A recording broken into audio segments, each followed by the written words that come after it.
as you get there.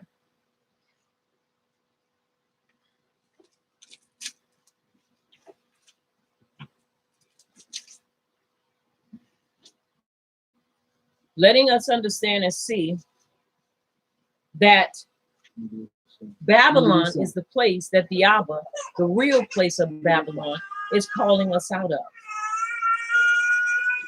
It's important that we understand that. Now listen at this. The countries, these are a few: India, Pakistan, Bangladesh, the Philippines, Indonesia, Sudan, Egypt, Morocco, Yemen, Afghanistan, UK, USA, Emirates, France, Germany, and many other nations. These are only a few of many countries that have workers in the kingdom of Saudi Arabia. If you notice in the military, many times they get TDY and they go to Saudi Arabia, and then from there they live there. They move, they like it so much that they say, oh, I'm not coming back. I'm just going to make my home there. Then you have those that will pick up contracts and they'll go over there working as police officers. They'll go over there doing whatever it is that the area is hiring for. And this, let me truly inform you that there are many people of other countries and nations that live there. You don't hear a lot about it, but they do. Right. Now, Rome has mainly many tourists, but in Saudi Arabia, treated like slaves. So you got to understand something to what is taking place here. Y'all follow me now. Come on. About 60% of the Saudi workforce is foreign nationals, and over 90% of the workers in the private sector are non-Saudis. Now, as you've heard me say before, we were watching a documentary, the backside of the Sahara Desert, and other places over in effect for our people. You still have our people working. They may not be in the cotton fields, but they're still slaves. They're slaves to whomever they have been bought by. We were watching one of the segments, and it was talking about the young ladies and how the mothers fattened them up and how they married them at age 15. They quickly married them all, but what they do is they fatten them up. They make them drink milk and some other substance, and it makes them gain weight real quick. So a 15-year-old will look like a 21 or 22-year-old. A 13-year-old will look like she's about 18. And so the mother said, well, the journalist said, well, what if they don't drink it? What if they don't want to? She said, I'll pinch them and I'll make them drink it. They have to drink it, but understand, these are Muslim. Now, the whole time they're talking, there's this other Hebraic woman in the background. And she's serving and getting stuff, and she backs back and she's quiet and she humbles herself and she holds her head, bows her head down because she's a slave. So she has no voice. But yet we continue to believe that America is Babylon. No, we need to check out the places over in the East and really see what's going to come out come out of her and be separated from her. Now, once again, Saudi Arabia fits this verse much more than Rome. Unless you live in Saudi Arabia, you cannot understand the deprivation of their society, and the Saudi maids, usually from foreign lands, are forcefully raped. They are forcefully raped. So that shows who's going to step in and help. They're slaves. They have no voice, and nobody has a voice for them. And the last I checked, I didn't see any European people over there that was being done to. I saw our people being abused and put in positions of slavery. See, because we have nobody that's going to come and fight for us and say, no, loose them people and let them go. Right. So our people are still suffering slavery in Saudi Arabia. Now, Jeremiah 51:9 says, we would have healed Babylon, but she is not healed. Forsake her and let us go everyone into his own country. In other words, this is that message once again. Forsake her, let her go, get out of her. Stop trying to make her a place of abode. Furthermore, they have no right to obtain Saudi citizenship. So it is forcible or foreseeable why they will flee back to their own country, because they are not citizens there. You can come here and get a visa. But eventually, it's going to be very hard for our people to get anywhere because of hard-headedness and not doing what they're supposed to do. And that's follow Abba Yahuwah. Now, Revelation 17 and 16, and the 10 horns which you saw on the beast, these will hate the harlot, make her desolate and naked, eat her flesh, and burn her with fire. The harlot is Mecca. Mecca. This is Mecca. This is that place. Now listen at this. Al-Qaeda wants to take over Saudi Arabia and destroy the house of Saud because they do not consider the members of the house of Saud to be Muslims or to be committed Muslims. They do not care whether they bomb the city, the holy city of Mecca, as long as their objectives are met. So there is civil fighting. Why would you want to be there? And all this stuff is going on. Because you got to understand, there are things that they offer there that they don't offer here. Now, most people do not realize that just before his death, Muhammad said to get rid of all polytheists, including Christians and Ibram, living in Arabia. This is why Osama bin Laden does not like the Saudi royals to this young. That's why he didn't like them. Are y'all following? Anybody that's over there, that is what the fate, or that is what the decision for your life was made by him. Get them out of there. Don't let them stay here. Don't let them become citizens of this place. Sahih Muslim book 19, number 4366, and this is a hadith. It has been narrated by Umar B. Halkit that he heard the messenger of Allah say, I will expel the Ibram and Christians from the Arabian Peninsula and will not leave any but Muslims. They don't want anybody there but Muslims. So with that being said, this is why the Abba is saying, come out of her.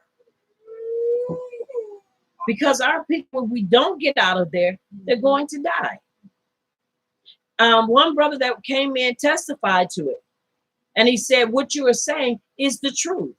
He said, you are telling the truth. And I believe he lives in Saudi Arabia. And he said, it is horrible over here. So it's important that we understand, once again, witness, you have evidence, proof, and witnesses, or a witness, credible witness. You can't get no more credible than that. You live over there. Now, the anti-Mashiach himself, who will attack Arabia and destroy Mecca, will likely carry this out in the end times as the writings foresees. So it's important that we see that. Now, I'm going to stop and let's see. No, I want to read this. No. I'm going to read this. The Muslim prophecies even talk about just such as an event. And the reason why I really want to see is because I want us to see that they have a set of prophecies as well, that they are a people that are governed by their religious and beliefs in Allah. And they have, just like we have prophecy, but we know our prophecy comes from Abba Yahuwah. They say their prophecy comes from Allah. So it's important that we understand that they are on a mission, and that mission is to destroy us as a people, and anybody else that does not believe, mainly us. So it's important that we understand. Now, it is well known amongst the Muslims that they have to start the battles in order to bring the end. Muhammad said something which is recorded in Muslim tradition as a prophecy. So in their tradition, it is recorded as a prophecy. If he said it and it didn't take place, then that meant it is supposed to be forwarded and treated as prophecy. Now, it's in the Sunnah Abu Dawood, Book of Battles, Kitab al-Malhim, Book 37, number 4281. The flourishing state of Jerusalem will be when Yathrib, Medina in Arabia, is in ruins. The ruined state of Yathrib will be when the great war comes, Mecca destroyed. The conquest of Constantinople, when the Dahad, anti-Mashiach, comes forth.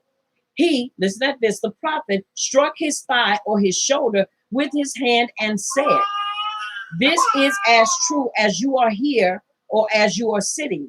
Translation by Ma'ad ibn Jabal. Book 37, number 4282. Once again, references.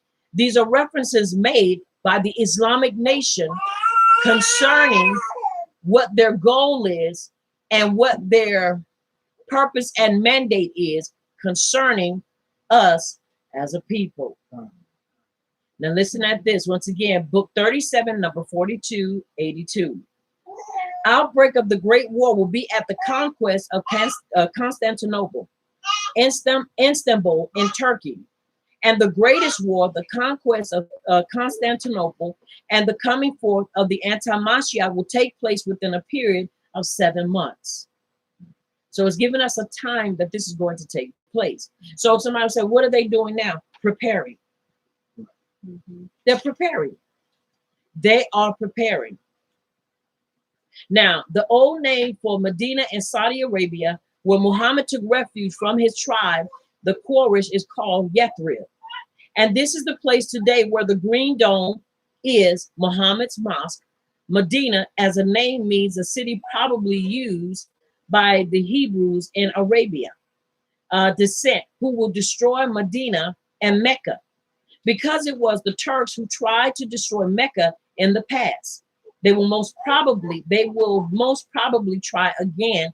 And this time the Bible indicates a complete destruction. From this one can deduce that the anti-Mashiach is from Turkey. But we also know that the writings validates our theory that he is from Turkey, as we talk about Asia Minor. Yahushua Mashiach said the following to us in the writings. Was he trying to teach us a lesson? In Revelations chapter 2, verse 13, this is where we're getting to.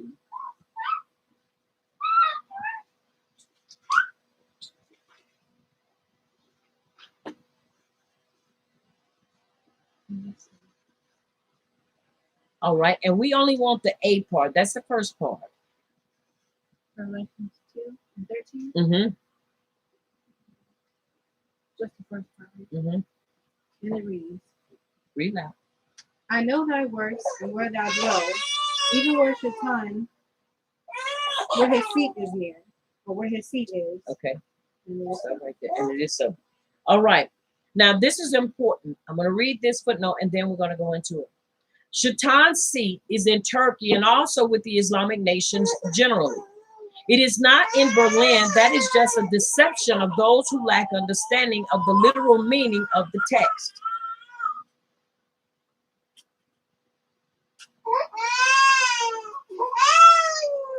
Take her out of it.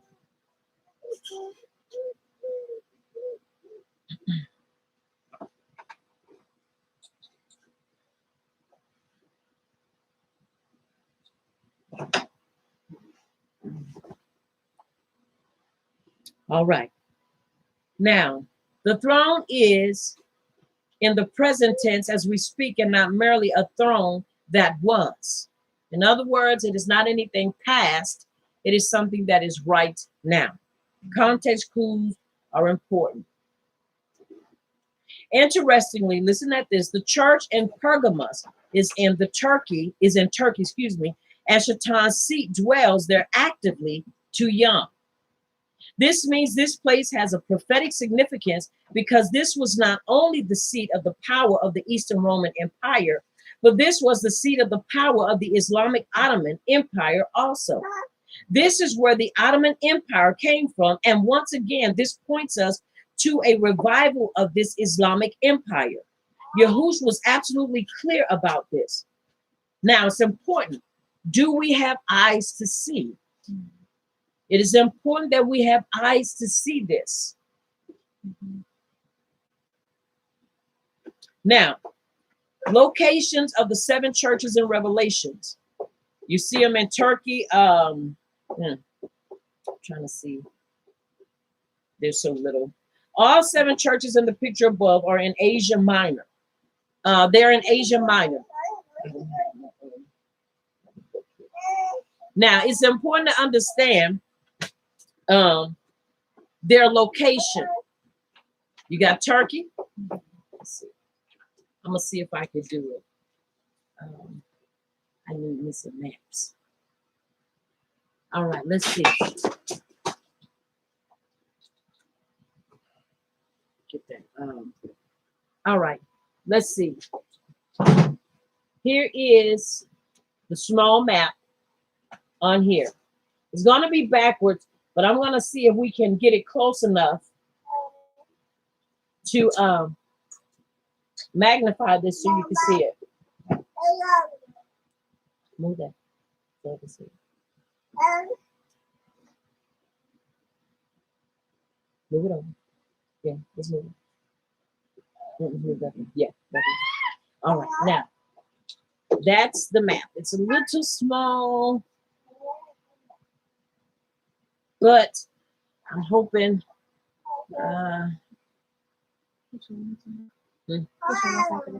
Okay. Okay. Put it close enough to it. Right here. Right here. Yeah. Can you see it? No. Okay. Put it right there. You got it close enough? Let's see. I can't see it. Okay. Can you see it on your phone? Okay, you can see it from there. All right. Now let's take it over there and let's see. All right. I know it's unconventional, but I want to show y'all so y'all can have a view of what it looks like.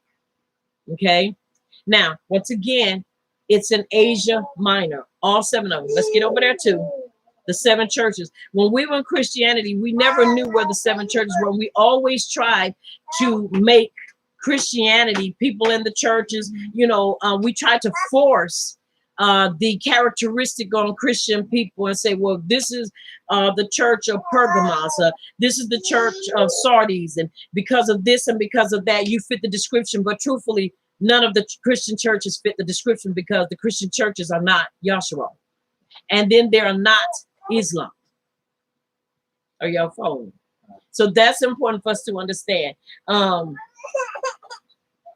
Next time I will have a better map. I can tell you that, but I'm going to have a better map so that you all can see it and get an understanding of these things, because it's so important that you understand locations. Locations is key.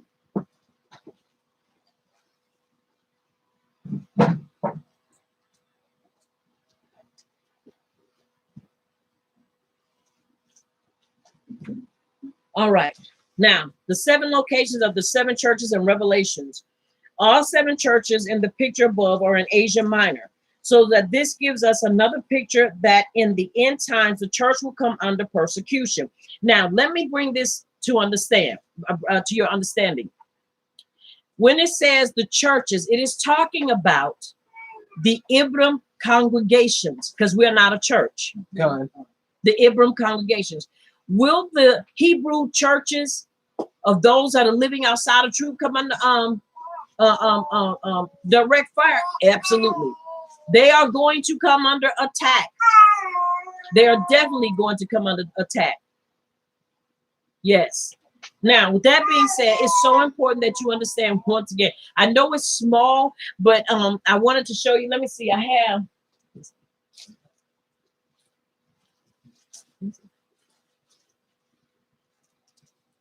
What do you know? It ain't in this week. All right, don't.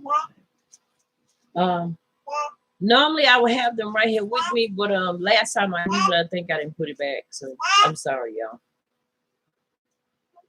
But once again, it's important that we understand that yes, we are not churches, we are congregations. So please understand what I want to say. Those of our people that are outside of truth, that are living as Christians in churches, are going to come under attack, because whether they accept it and know who they are is irrelevant.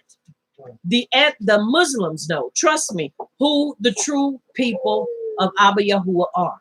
God. And yes, those of us that are walking in truth are going to feel it, because we are going to come under attack as well. God. We're going to come under attack. That's why it's important that we prepare ourselves and we strengthen our loins with truth. Now listen at this. The symbolic picture points to the Islamic Empire that will carry out the worst persecution, which is already happening to Yam in some countries. Let me tell y'all something. They did a movie based upon a real documentary, and it was documentary style, but it was based upon true events, and it's called The Attack on Darfur. It is very graphic, but it is based upon real scenarios. And it is about the Muslims going in and killing villages. I'm not talking about 2 to 3 people. I'm talking about killing entire villages, from babies to the elderly. They left no one, period, alive. So if you don't believe this is real, and you believe that it is just, fantasy or it's fake, look it up. Look it up. They have a hatred of us. And this is, you got to understand, this hatred goes way back to even before, it's not just talking about land. It is talking about identity. Because they hate us because we are the chosen of Yasharal. We are the chosen of Abba Yahuwah. And they are not. They know that they are descendants of Abraham. But Ishmael lost out. Isaac was the promised one. And we go through or follow through the lineage of Isaac. So it's important that we understand their hatred of us is because of our identity, because of who we are. And this is why we as a people must understand the type of attack, y'all, that we are going to come under and that we are already under. This is nothing that we should take lightly at all. At all. Now, once again, with that being said, it says, listen at this, and this is during the time that this was written. 2 days ago, 3 young Indonesian girls were beheaded in Poso. Earlier this year, a pastor and his driver, an evangelist, were killed in Pakistan by the Muslims. One pastor was beheaded in Bangladesh for showing a movie. Persecution is here whether we see it or not. And the movie that the people showed was a movie about Jesus. So they don't care. If you are a part of Yasharal, especially the children of Yasharal, they are gunning after you. They're gunning after us. Anybody that gets in their way is collateral. You just gonna take that. Because see, you gotta understand, anybody that's not following Allah, you're considered an infidel. An infidel. Your life is nothing. Because when it's all said and done, all they want is for everybody to fall under the authority of Muhammad and Allah. That is their goal. But they really want to persecute us because they know who we are. Now, let's look at this. Some people like to make the seat of Shaitan a physical object, which they believe moved to Berlin. But they fail to realize that this is a spiritual seat, not a physical seat, and is there in the present tense of the text. Who can see Shaitan's physical seat? If we name a city in England and call it Jerusalem, build a big temple there, and then said this is the third temple of Jerusalem, would that be a visible option? Could England somehow become Yasharal? It could never be. Jerusalem is a physical place, and just as much as we cannot move a physical place to another country, we cannot relocate a spiritual place. Some even believe that Yasharal no longer has any significance in Yahuwah's economy, and that Yahuwah has rejected Yasharal permanently, and Yasharal as a nation has no worth. Meaning us, not the fake, the real children of Yasharal. Why do you think when we die and when our people are persecuted, it is not really dealt with? I say, why? Why should we care? Believe it or not, many people know and will attest to it. that we are the chosen people. Watch this. They say if they don't have enough of sense to turn back to the power that has reduced them to where they are, then guess what? That's their fault, not ours. Y'all hear me clearly? People know that we are the chosen. It's just us, some of us catching up and acknowledging and accepting that we are the chosen. Okay? Now, it's important that we understand, yet the irony is that not only does Yahuwah ahab Yahshua as his chosen people, but also he says that the Torah shall go forth. And so it's important that we understand as it goes forth in Yahshua, it's not going to move. It's going to go forth with us. Are y'all following me? So it's important that we understand this. Now, I want to read this as well, and then we're going to go to another point, and then I want to share some other things with you. Now, the daughter of Rome, Protestant Christianity. The daughter of Rome is Protestant Christianity, or just Christianity in general, has a lot to learn and need to come out, listen to this, of its idolatry and let go of its ways. That is talking to us, the children of the diaspora, our people. Because many of our people are constantly trying to make Christianity, Christians, be the spiritual. Listen to what I'm about to say. The spiritual Hebrews, or like many like to say, the spiritual Jews.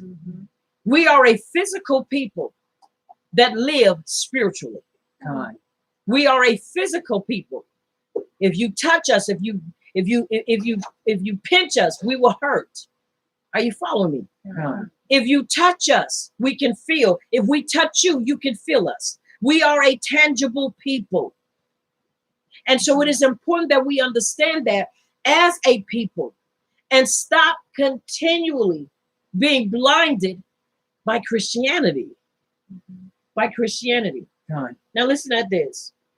Yahuwah wants true worship and an obedient heart that fulfills his commandments, meaning the Torah.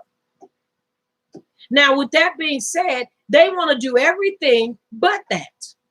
And yet they read the writings from the first covenant to the renewed covenant, and yet they still want to find fault. Watch this, because wherever you get your information from is going to determine how you accept the truth. If your information is wrong, then if your context is wrong, then your conclusion is going to be wrong. If your context is wrong, then your conclusion is going to be wrong.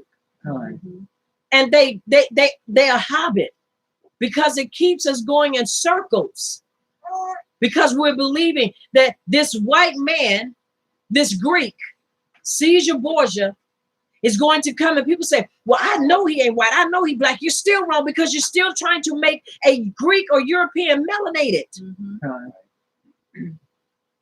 Okay. Y'all, that's when we start really praying, because that's when they don't want me to say what I need to say. This is important that we understand. They want us to continue to live in a lie. They want us to paint Jesus black and yet continue to follow behind the foolishness that this figurehead through Constantine continually pushes. And that is that the divine instructions, the divine message, the divine system, the divine and so it is important and imperative that we understand, as long as they can get you just to change his color and maintain that order, then they will sit back and laugh, and they will chuckle about it and say, we got him, because they won't. Because I know many times people say, but you don't understand. You don't understand what Jesus has done for me. You sure? He's the one who did it for you? What evidence do you have? Let's go back. Let's go back. What evidence do you really have? Because he delivered me. Are you sure? Are you sure? And God, he did this. Which one? Which one has done all these things for you? Because from what I've read, the Abba said in his writings that he has not done away with the Torah. And that if we seek to do right, and that if we live according to his instructions for our lives, that he would not withhold no great thing from us that love him and walk upright before him. He will not. Not only that, it is imperative and important that we understand there are other principles, there are other powers out there in the atmosphere. And while you are calling and conjuring up this name and this no name power, you don't know who's answering your prayers. That's important for us to understand. Think not that I've come to destroy the law or that I've done away with it. And to destroy it means that he was going to rewrite it or change it. That's how you destroy a thing, by changing its structure and its meaning. That's why he used that word. I've not come to destroy. In other words, I've not come to lower myself or come to your place to appease you so that you can continue doing what you're doing. I've come to do the will of my Abba, and I'm going to do it with my whole heart. So it is important that we understand that. Now, once again, it's very important that we understand. Now, listen, it's important that Christians, we see that Christians, Christianity, there is a lack of attitude with anything goes. People do not keep Yahuwah's commandments. They do not adhere to his instructions, his Sabbath, or his feast. They will tell you in a minute.